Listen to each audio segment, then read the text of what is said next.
Item ಯಾವುದೇ ಇರಲಿ try ಮಾಡಿ ಆಚಿ ಚಿಕನ್ ಮಸಾಲಾ. ಆಚಿ ಚಿಕನ್ ಮಸಾಲಾ. ಇಲ್ಲ, ನಾಯಿಗಳಿರೋ ಒಂದೊಂದು ಗುಣ ಅದು ಎಕ್ಸ್ಪ್ಲೇನ್ ಮಾಡೋಕ್ಕೆ ತುಂಬಾ ಕಷ್ಟ. ಅದಕ್ಕೆ ಸೆನ್ಸ್ ಆಫ್ ಸ್ಮೆಲ್ ಇರೋದು. ಮೊನ್ನೆ ನೋಡ್ತಾ ಇದ್ದೆ, ಬೆಂಗಳೂರಲ್ಲೇನೆ ಒಂದು ಕಂಪನಿ ಬಂದಿದೆ, ನಾಯಿಗಳನ್ನ ಕ್ಯಾನ್ಸರ್ ಡಿಟೆಕ್ಟ್ ಮಾಡಕ್ಕೆ ಟ್ರೈನ್ ಮಾಡಕ್ ಕೂಡ ಮಾಡ್ತಾ ಇದ್ದಾರೆ.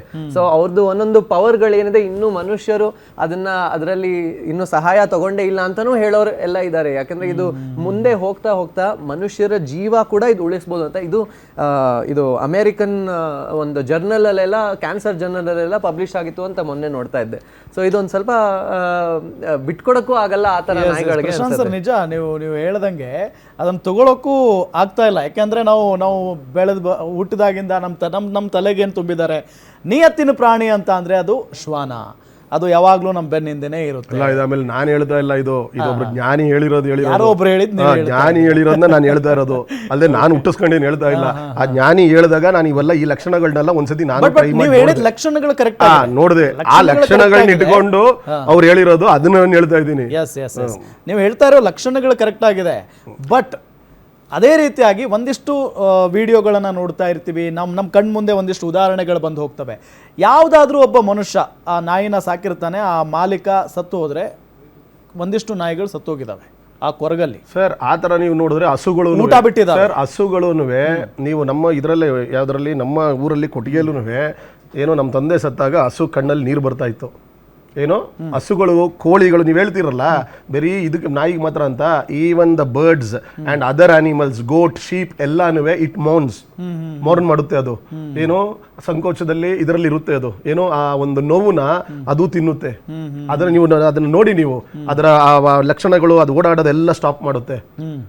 ನಾಟ್ ಓನ್ಲಿ ನಾಯಿ ಮಾತ್ರ ಅಲ್ಲ, ಎಲ್ಲ ಪ್ರಾಣಿಗಳಿಗೂ ಆ ಒಂದು ಇದಿದೆ. ಈಗ ನಮ್ಮ ಜೊತೆಗೆ ಮತ್ತೊಬ್ರು ಗೆಸ್ಟ್ ಜಾಯ್ನ್ ಆಗಿದ್ದಾರೆ, ಶ್ವಾನ ಪ್ರಿಯರಾಗಿರುವಂಥ ಸಾಧನಾ ಅವರು. ಮೇಡಮ್ ನಮಸ್ಕಾರ, ಕಾರ್ಯಕ್ರಮಕ್ಕೆ ಸ್ವಾಗತ ನಿಮಗೆ. ಸುಪ್ರೀಂ ಕೋರ್ಟ್ ವಿಚಾರ ನಿಮ್ಮನ್ನು ಕೇಳ್ತೀನಿ. ಮೊದಲು ಪ್ರಶಾಂತ್ ಸರ್ ಹೇಳಿದ್ರು, ಈಗ ಒಬ್ರು ಯಾರೋ ಜ್ಞಾನಿ ಹೇಳಿದ್ದಾರೆ,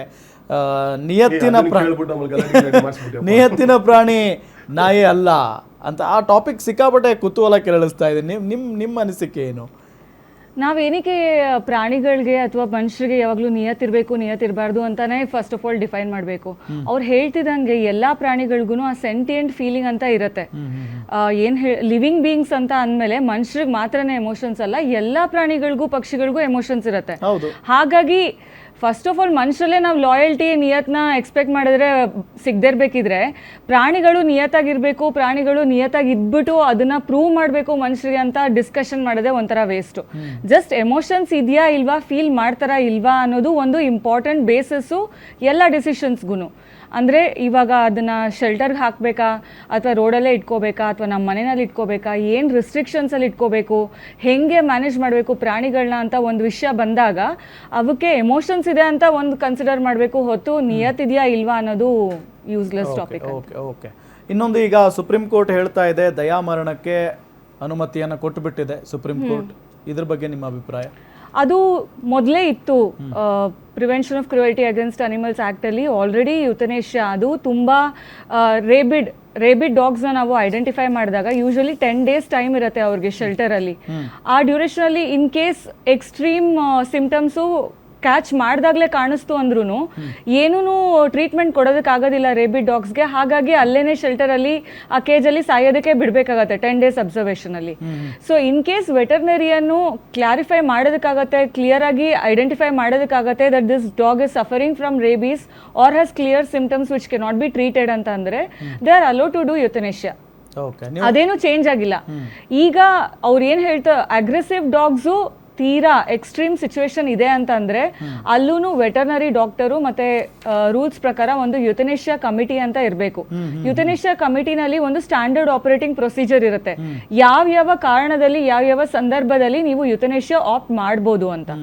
ಒಂದು ಇವಾಗ ಸುಪ್ರೀಂ ಕೋರ್ಟ್ ಏನ್ ಹೇಳಿರೋದು ಅಂತಂದ್ರೆ ನಿಮ್ ಡಿಸ್ಟ್ರಿಕ್ಟ್ ಲೆವೆಲ್ ಅಲ್ಲಿ ಮತ್ತೆ ಆ ಕಮಿಟಿನ ಕ್ರಿಯೇಟ್ ಮಾಡಿ ಸ್ಟ್ಯಾಂಡರ್ಡ್ ಆಪರೇಟಿಂಗ್ ಪ್ರೊಸೀಜರ್ಸ್ನ ಫೈನಲೈಸ್ ಮಾಡಿ community, NGOs, animal welfare organisations ಎಲ್ಲರನ್ನೂ ಕರೆದು ಫೈನಲೈಸ್ ಮಾಡಿದ್ಮೇಲೆ ಅದನ್ನ ಇನಿಷಿಯೇಟ್ ಮಾಡಿ ಅಂತ ಹೇಳ್ತಾರೆ. ಯಾಕಂದ್ರೆ ಎಷ್ಟೊಂದು ಸ್ಟೇಟ್ಸಲ್ಲಿ ಅದನ್ನ ಮಾಡಿಲ್ಲ ಇದುವರೆ ತನಕ.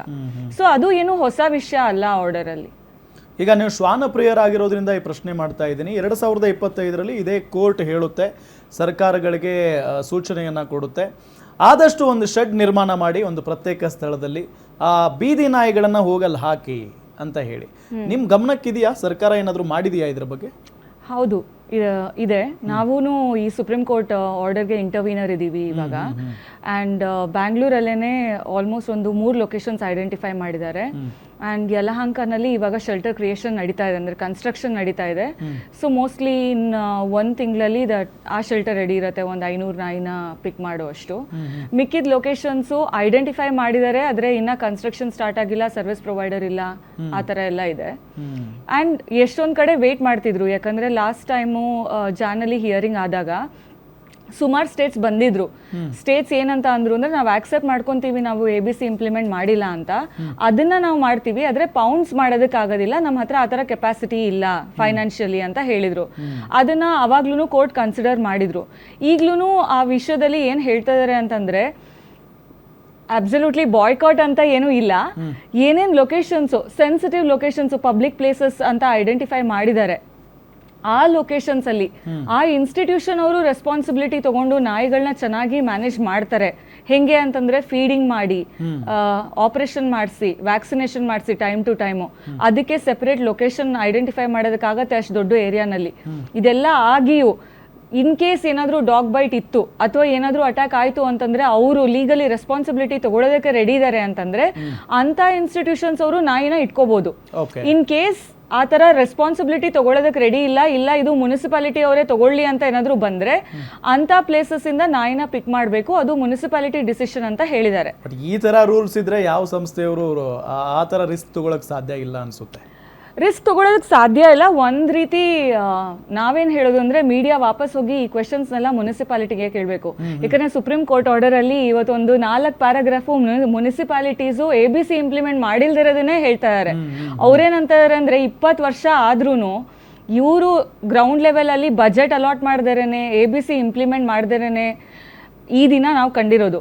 ಇವಾಗ ಅರ್ಜೆಂಟ್ ಆಗಿ ಸಿಚುವೇಶನ್ ನ ಕಂಟ್ರೋಲ್ ಮಾಡೋದಕ್ಕೆ ಈ ತರ ಮಾಡಬೇಕಾಗಿದೆ ಅಂತ SC ಎಕ್ಸೆಪ್ಷನ್ ಅಂತ ಹೇಳಿದ್ದಾರೆ. ಕ್ವೆಶನ್ಸ್ ಕಂಟಿನ್ಯೂ ಆಗ್ಬೇಕಿರೋದು ಮುನ್ಸಿಪಾಲಿಟಿ ಯಾವಾಗ ಎಲ್ಲ ಇಂಪ್ಲಿಮೆಂಟ್ ಮಾಡುತ್ತೆ ಅಂತ. ಬಾಯ್ಕಾಟ್ ಮಾಡೋದು ಮಾತ್ರ ಕ್ವೆಶನ್ ಅಲ್ಲ, ಯಾಕಂದ್ರೆ ಇನ್ಸ್ಟಿಟ್ಯೂಷನ್ಸ್ಗೇನೋ ಸರಿ ಅವರು ನಾಯಿ ಕೊಟ್ಬಿಡ್ತಾರೆ, ಆದ್ರೂ ಅದನ್ನ ಎಕ್ಸ್ಕ್ಲೂಡ್ ಮಾಡಿನೂ ಸುಮಾರು ಪ್ಲೇಸಸ್ ಅಲ್ಲಿ ನಾಯಿಗಳು ಇದ್ದೇ ಇರ್ತವೆ. ಆ ರೆಸ್ಪಾನ್ಸಿಬಿಲಿಟಿ ಮುನ್ಸಿಪಾಲಿಟಿದು. ಈಗ್ಲೂ ABC ಮಾಡಿಲ್ಲ, ಈಗ್ಲೂ ವ್ಯಾಕ್ಸಿನೇಷನ್ ಮಾಡಿಲ್ಲ ಸರಿಗೆ, ಹೆಂಗ್ ಮೊದಲು ಮಾಡ್ತಿರ್ಲಿಲ್ವೋ ಆ ತರನೇ ಕಂಟಿನ್ಯೂ ಆದ್ರೆ ಈ ಪ್ರಾಬ್ಲಮ್ಸ್ ಬೇರೆ ಏರಿಯಾನಲ್ಲೂ ಕಂಟಿನ್ಯೂ ಆಗುತ್ತೆ. ಈಗ ಬೆಂಗಳೂರಲ್ಲಿ ಬರೀ 3-4 ಸೆಂಟರ್ ಇದೆ ಅಂತ ಹೇಳ್ತಾ ಇದ್ದಾರೆ. ಈಗ ನಮ್ದು 369 ವಾರ್ಡ್ ಇರುವಾಗ ನಂದ್ ವಾರ್ಡ್ ಒಂದು ಉದಾಹರಣೆ ಹೇಳ್ತೀನಿ. ಮಹಾಲಕ್ಷ್ಮೀಪುರಂ ಅಲ್ಲಿ ಒಂದು 3 ದೊಡ್ಡ ಡಂಪಿಂಗ್ ಸೈಟ್ ಇದೆ. ಅದನ್ನ ಎಲ್ಲ ನಾವು ಕ್ಲೀನ್ ಮಾಡ್ಸಕ್ಕೆ ಸುಮಾರೆಲ್ಲ ಓಡಾಡ್ತಾ ಇರ್ತೀವಿ. ರಾತ್ರಿ ಹೊತ್ತು ಬಂದ್ರೆ ಒಂದು 200-300 ಬೀದಿ ನಾಯಿಗಳು, ನಾನು ಸುಮ್ನೆ ಹೇಳ್ತಾ ಇಲ್ಲ, ಬಂದು